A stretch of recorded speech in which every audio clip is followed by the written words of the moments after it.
friends, Valerie here with another stitch tutorial for the Florida road trip.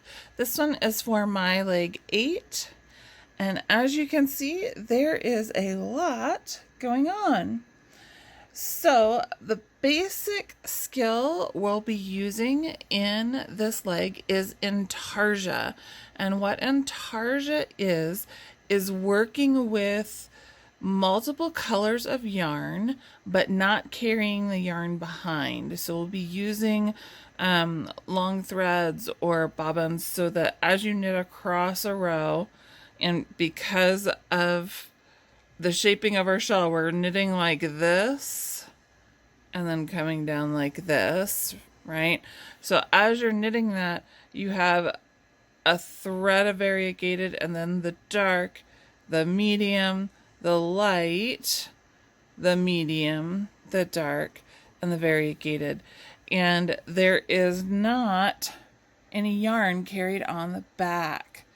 So we'll be showing you how to do that with changing the colors and managing that.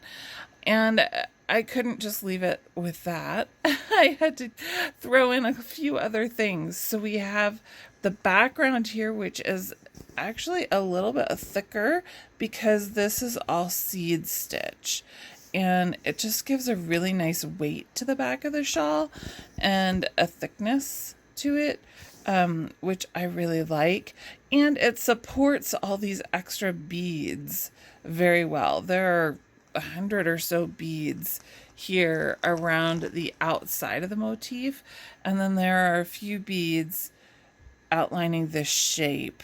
In this section using my medium yarn, there are some little 1x1 cables that just give a little bit of texture and switch things up. It kind of blends in a little bit with this very solid piece, but it can really look pretty if you're using more of a tonal yarn.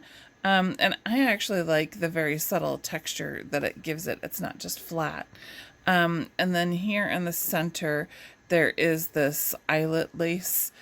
And so what I'm going to show you in this video is how to do the 1x1 cables. That's a skill we haven't done yet in this shawl.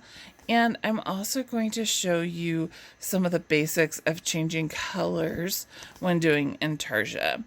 Before I get to that, I want to explain, this is the extravagant version, and it has the beads and the seed stitch and the cables and the lace, but there's also a simple version, and I'm going to show you that next. So here's the simple version. It doesn't look very simple, does it? When I say simple, what I mean is that this version is done in intarsia. That's the really only skill that's here. There's no seed stitch at all. If I come in here on the black, you can see that's just basic stockinette. It shows up probably a little bit better here in the colored background. So that's just basic stockinette stitch, and there are no cables here. There is no lace here in the center, and I didn't put in any beads. So this is simplifying. Where it gets a little more, what makes it look not so simple is the way I use the colors, kind of breaking up the shapes a little bit. And I did this reverse effect, which is, that's not simple, but I couldn't resist trying it out. I've got one side that's all black and one side that's bold colors. So that's the simple version. For the cable, with the cable needle, I'm going to slip the cable needle into the stitch and let that hang down behind, and then knit the next stitch. And now I'm going to go back and knit the stitch from the cable needle. And what that has done is that has reversed the order of the stitches, and it has made it so the first stitch I knitted is crossing over top the second one. Let's see if I can show that to you a little better. It's crossed over the second stitch I knitted, and it's leaning towards the right. So that's why we call it a right cross cable.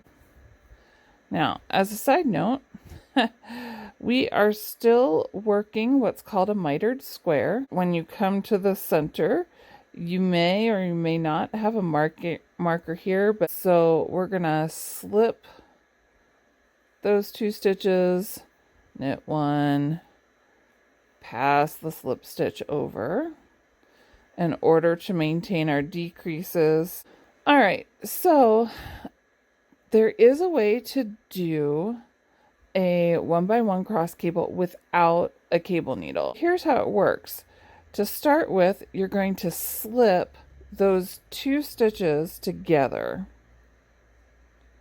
Then you're going to slip them one at a time back to the other needle.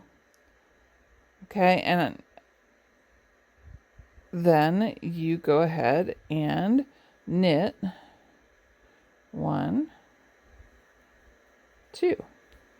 And it's done exactly the same thing. It's reversed the order of those 2 stitches and it creates this cross.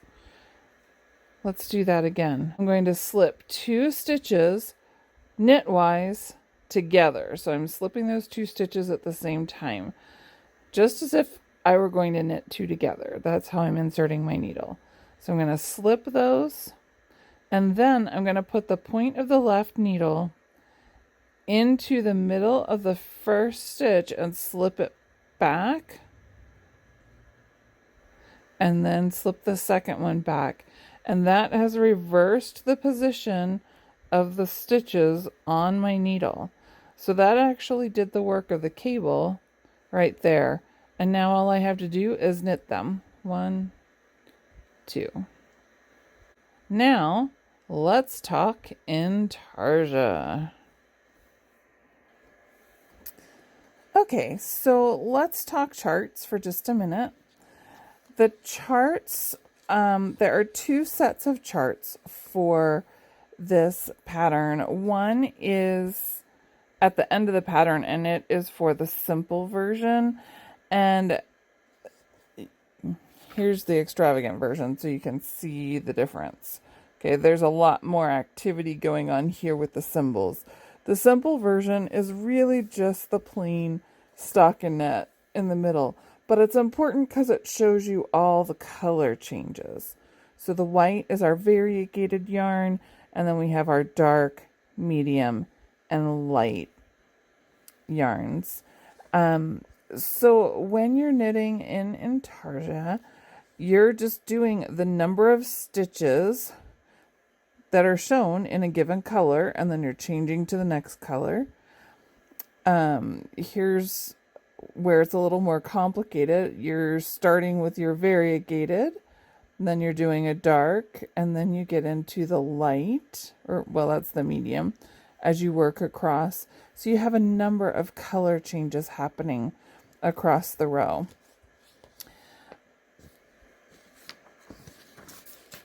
What I have done for the extravagant version is I have also written out the instructions. So here, as we go across, this is for row 24.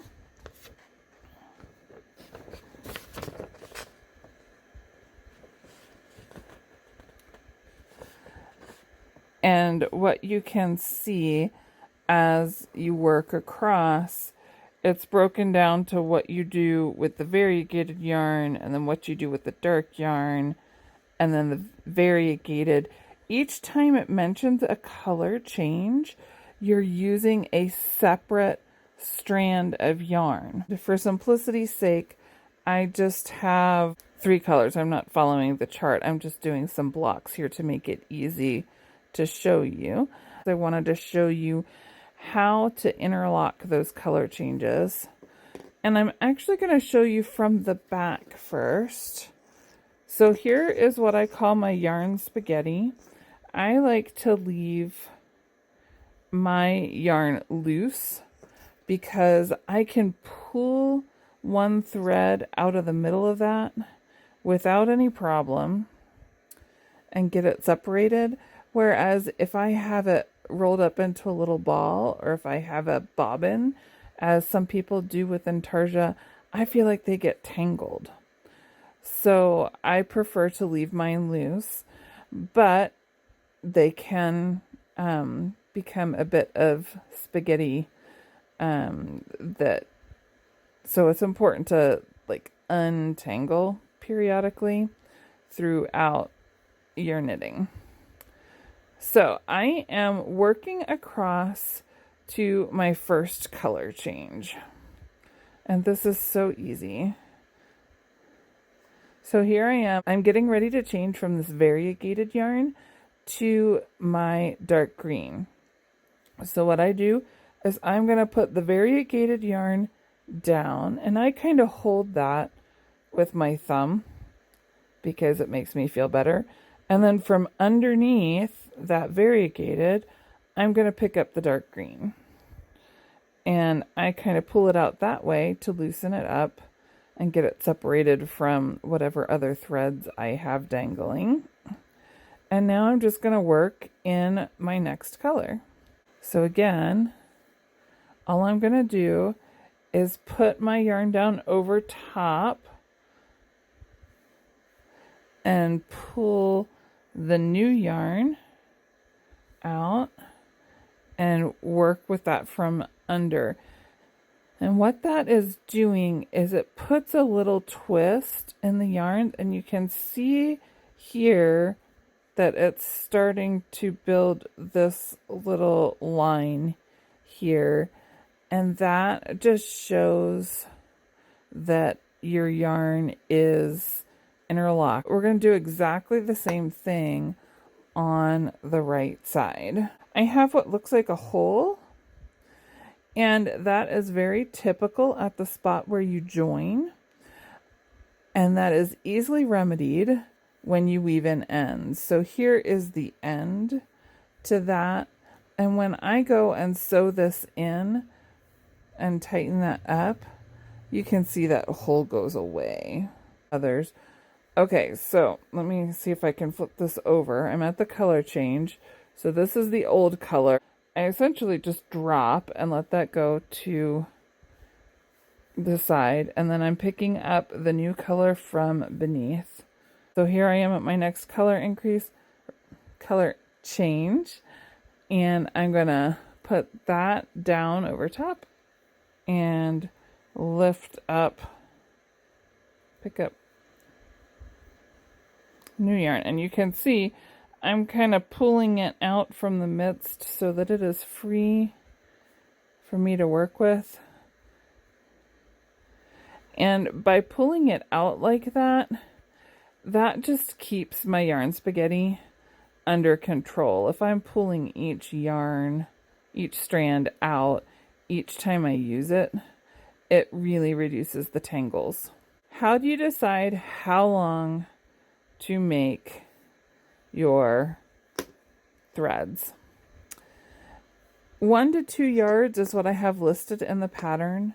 You can do them longer than that, but if you do, your yarn spaghetti is going to be a little more complicated. If you do them shorter, then you're going to have more ends to work in, because each time you run out of yarn, you have to start, and that gives you 2 more ends at the beginning and end of that piece of yarn. So it's a trade-off. You're going to have to find what works for you. I will admit, I don't like having a lot of ends, so I make my strands of yarn pretty long, like 3 or 4 or 5 yards long, but it's because I'm willing to deal with that tangle. That is the wonders of intarsia and changing colors. You'll have some decisions to make, but I really love the graphic nature of this pattern. So I hope you have fun. If you're doing the simple version, I did not write out separate directions, in part because And Tarsha is really all about working from a chart. But I did write out the directions if you're doing the extravagant version, because adding in the cables and the lace and the seed stitch, I thought it might be helpful to have all those details. So use the chart or use the written directions, do what works for you, and be sure to show us pictures of your finished shawl. Happy knitting!